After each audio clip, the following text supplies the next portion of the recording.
Selain melakukan halal bihalal antara PKK dan Dharma Wanita Sumsel, dihadirkan juga peragaan busana songket warisan budaya Sumsel, hasil karya istri Gubernur Sumsel Eliza Alex Nurdin.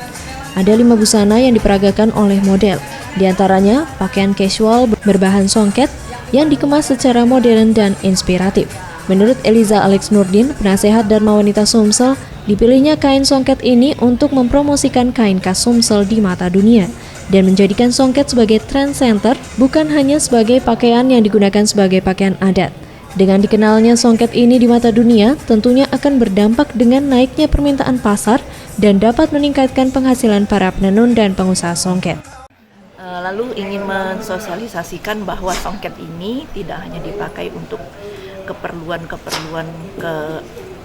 kalau dulu kan hanya untuk kepentingan adat ya, dalam ritual-ritual adat, tapi juga bisa dipakai di segala kesempatan.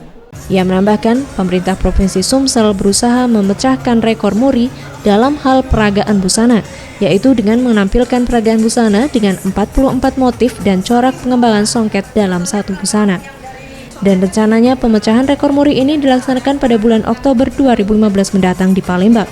Salah satu upaya yang dilakukan sekarang mengajak perancang busana nasional dan daerah untuk memecahkan rekor muri tersebut. Farel Dusatria, Sriwijaya TV.